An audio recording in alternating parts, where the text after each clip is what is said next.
Good morning. Ngasigi card ki message hape thing minute se ko. Ngasi se akoi gi lewa popo ko. Lewa po se akoi gi koi first ko number da hai raga na 69 ko. EBBI ko. Hadi kudang da kai da hai din tigi angel number gumba pi bodo. Adi 69 se na akoi gi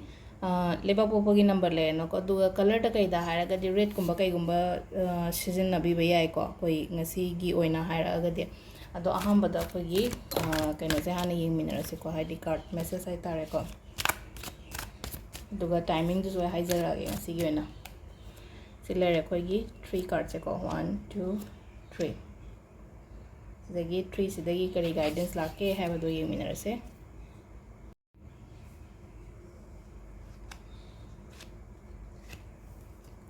सिले रेखो अहुम से अदो अहाम बगी से को Heidi मी पुन बखोट पा दुमाइना ओइना ओइ को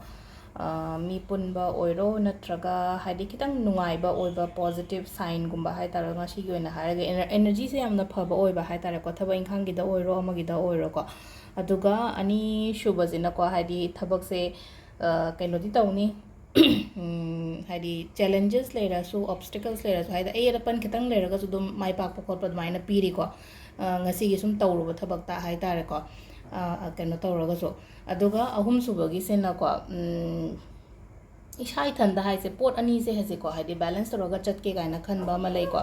पोट अनि से बैलेंस तौर चटपा हाइरगदि हाइदि आइगी खुत्ता पोट अनि लैरेना खलसे नत्रगे आइगी लाइफ सिदा हाइ तारे को हजि से हाइदि कनो मदा खनबम खंगतबा गुंबा दुमाइना गुंबा लैबदो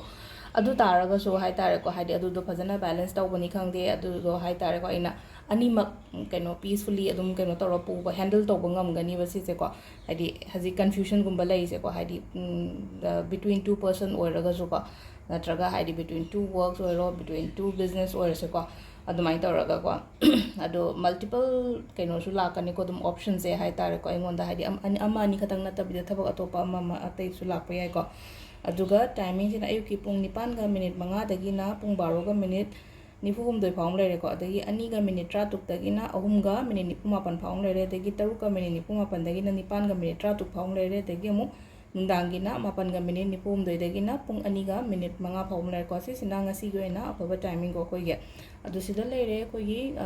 daily card message se ko ngasi leba bu gi oina ado leba bu se jo ko akoina sabon sin da budi paisa keno tawbi gano haina ko लेव पसु यारिंगे कनो तो पैसा गुम पीथोपसे को खतंग अवॉइड तो हाइदि पैसा पीथोप पोट लेबो को पदुना अदुम बदुना मखला मोइग्रेन को मिंगोन द पैसा थंगबा पीबा पैसा nga तो इन पीबो गुम लेबसे लेबा पसु खरा थादोक पियो को दुगा अमना अखोइ से दुम थवइदना दुम हाइदि खुजन सम करी क्रा दुम सेमदोक पखोतोक पकक पखोप तौबने को अदो लेव पसे हाइदि तौबुदि तौनदे अनंबन को कमिटे गिदे अतारगा जो खतंग हाजिक से हाइदि अंगांगै खतंग मोइसे केमता खंदंगै दुम तौबसु यावबा दुना सी पोट अवॉइड तौ सिसिना को कैगिनो हाइ मतमदा लेवा पोपसे अखोइगी मंगल से हाइदि ब्लड का रिलेट ओएबा ब्लड का रिलेट ओएबनिना हाइ तारे ओ केम नते हाइदि सिदा सोकनी पनगनी हाइबगी अदुगी कैनोनेबा को अदुना लेवपसे हाइदि अखोइना मार हाइबा प्लैनेट से हाइदि ब्लड का रिलेट ओइबा हाइ तारे को मुसो हाइदि ngangi को मा से हाइदि प्लैनेट से जो अदु हाइदि सी रीजन सिमसु लैरे को अदुना यारिङै हाइ तारे को हाइदि खरा अंगांग खरा थाजगंदबा मिसु दुम लैगलेना को एकैसु काइदेदा फतबा लौथोबो काइना खलगा अदु हाइदि कनोगी ओइना हारगदि को हाइदि लेवपसे स्ट्रिक्टली सुगुम्बा पोट मैम से को कक्पा खोटपा दगी अदुम्बा मैम दो यारिङै खरा अवॉइड तौबिबो को अदु सिदा लैरे अखोइगी ngasi gi oina अखोइ कार्ड मेसेज को मैम थैंक यू